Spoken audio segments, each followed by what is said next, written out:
Selamat pagi, saudaraku. Pernahkah kita membayangkan bagaimana dahsyatnya detik-detik akhir di mana kita suatu hari menghembuskan nafas kita yang terakhir? Dan itu tidak tahu kapan terjadi. Dan setelah itu kita akan menghadap tahta pengadilan Tuhan. Kita harus saudaraku mengingatkan diri kita sendiri mengenai realita ini.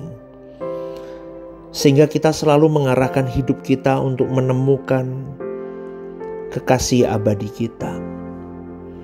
Kalau orang merenungkan ini setiap saat, mereka gak berani jahat sama orang, mau merugikan orang, mau negatif sama orang, gak berani saudaraku. Betul gak? Kalau kita membayangkan itu, karena kita tahu bahwa semuanya akan ada perhitungannya di kekekalan kelak.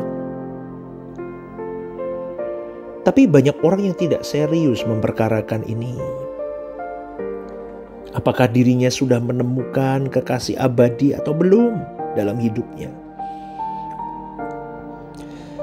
Disuruh serius sama Tuhan, punya intimasi dengan Tuhan, doa, juga malas-malasan, disuruh hidup benar, ditunda. Aduh, saudaraku, kadang orang kalau belum merindukan dia itu ya susah. Dan orang-orang begitu tidak sampai pada titik menemukan kekasih abadi itu sulit banget, sulit. Sulit untuk diajak untuk begitu, sulit. Sebab orang yang tidak merindukan Tuhan itu memang gak akan layak jadi kekasih Tuhan. Tapi tidak banyak orang serius, saudaraku. Apa yang diajarkan kepada kita selama ini itu kepalsuan. Seakan-akan orang Kristen boleh hidup wajar seperti manusia dunia lainnya.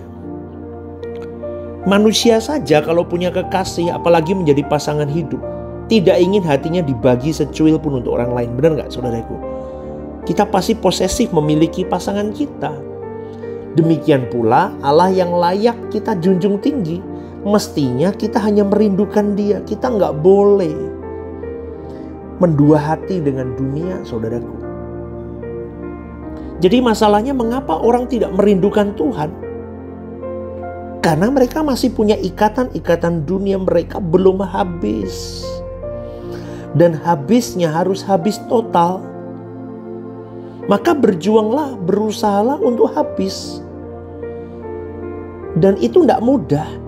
Berjuanglah untuk habis. Dan itu tidak mudah. Sekali lagi saya ingatkan, saudaraku. Orang yang giat tiap hari doa, menjalin hubungan sama Tuhan, intim, bangun tengah malam berdoa, berjuang hidup kudus, gak mau nonton yang gak bener, mikirin yang gak bener. Itu aja belum habis rasanya, saudaraku. Rasanya ada yang belum habis. Maka kalau kita tidak merindukan Tuhan, berarti ada yang belum habis.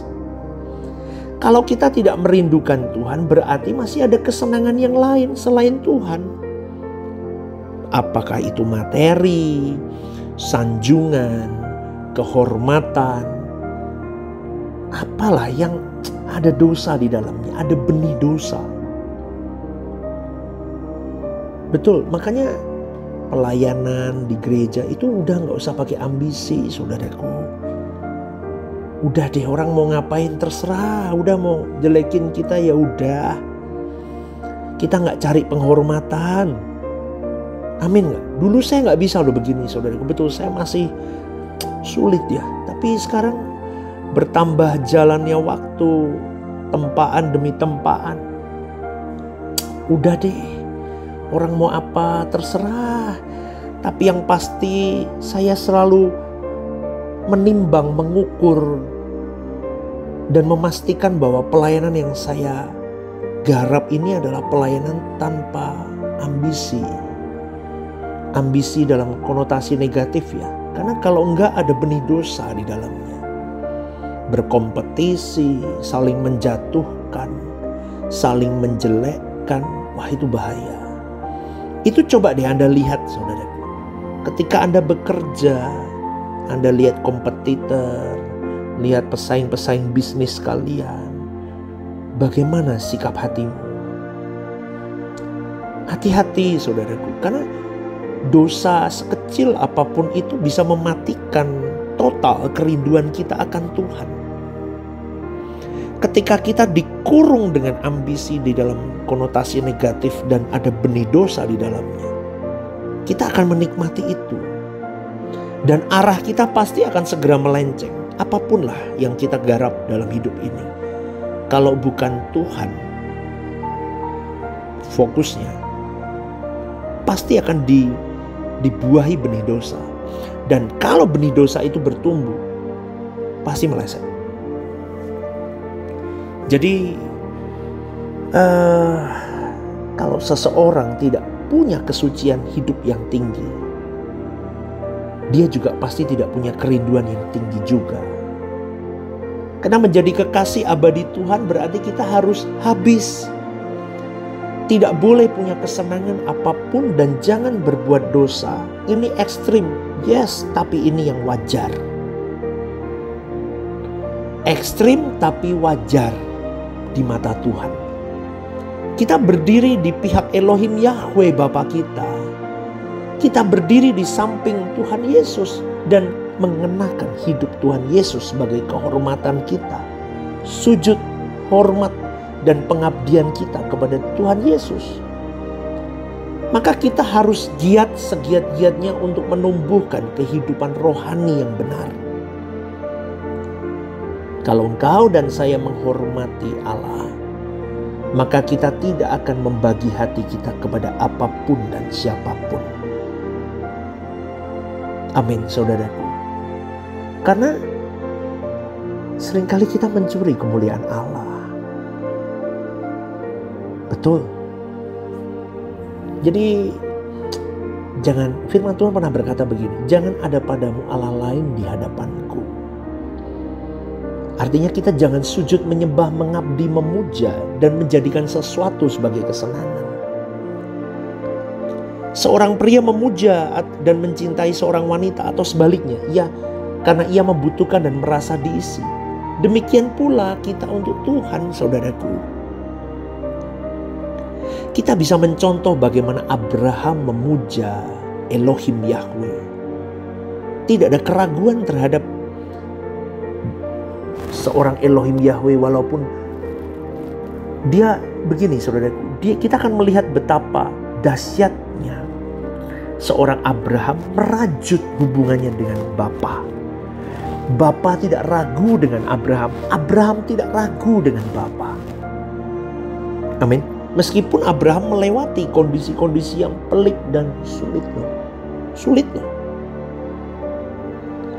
Seakan-akan Allah Bapa itu melupakan janji-janjinya kepada Abraham. Sampai ketika dia harus mempersembahkan anaknya Ishak, dia melakukannya loh Abraham. Kalau engkau dan saya tidak meragukan Bapa di surga Elohim Yahweh dan mengenakan sepenuhnya hidup pribadi Yesus, kita akan habis di situ. Sebab pasti tidak ada kesenangan dunia yang bisa masuk dalam hidup kita. Tidak ada kebanggaan terhadap sesuatu. Amin. Apapun itu. Jadi orang kalau masih suka disanjung, berarti masih belum habis. Orang kalau masih ingin dihormati, berarti belum habis. Orang kalau masih suka buat onar, berarti belum habis. Loh bener loh, di gereja itu masih banyak yang begitu loh saudaraku. Kita lihat di lapangan semua deh. Di dalam dunia pelayanan di gereja, banyak orang itu berselubung kelihatannya rohani, tapi sebetulnya punya roh pemecah belah.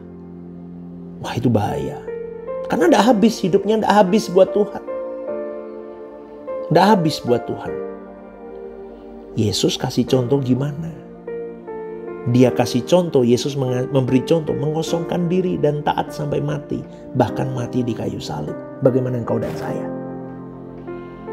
Amin saudaraku. Menjadi kekasih abadi Allah itu luar biasa. Maka mari kita kenakan hidup Yesus. Karena dengan cara itu kita mencintai dan menghormati Bapa di surga.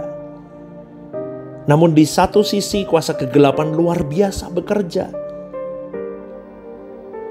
Maka kita butuh Roh Kudus berbicara kepada kita setiap hari. Dan itu harus memenuhi kita.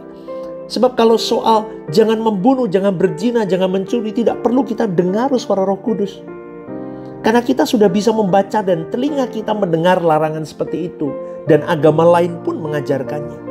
Tetapi dalam setiap perkara, dari setiap persoalan hal-hal kecil hidup kita, yang sederhana, disitulah kita harus bisa mendengar suara Roh Kudus. Kita harus berani memberi ruangan untuk Tuhan. Kita tidak memberi lagi ruangan untuk siapapun dan apapun. Hidup kita harus sungguh-sungguh kita arahkan hanya menjadi kekasih Tuhan. Duniaku Tuhan, hukumku Tuhan, hidupku Tuhan, visiku Tuhan. Mau apa lagi saudaraku? Dan satu-satunya duniaku ya Tuhan. Ini kelihatannya ekstrim, puitis. Enggak, berjuanglah. Saya juga berjuang saudaraku. Kita berjuang bareng. Jangan pernah ngomong, oh gak mampu, gak mungkin. Itu setan yang menaruh pikiran seperti itu. Karena bagi Tuhan tidak ada yang mustahil kalau kita mengandalkan Roh Kudus dan berjalan bersama dengan Roh Kudus. Karena Roh Kudus yang ditaruh dalam diri kita adalah Roh Allah itu sendiri. Dan Dia akan bicara terus untuk memenuhi pikiran kita dengan kekudusannya itu. Jadi kalau Bapa di surga berkata, kuduslah kamu sebab aku kudus, maka secara implisit Bapa mau berkata, jadilah kekasihku nak. Kau jangan mendua hati lagi. Ku miliki kau dengan posesif. Kau miliki aku dengan posesif. Sebab tanpa kekudusan, seseorang tidak mungkin bersekutu dengan Allah. Renungkan ini saudaraku. Selamat berjuang dan selamat pagi.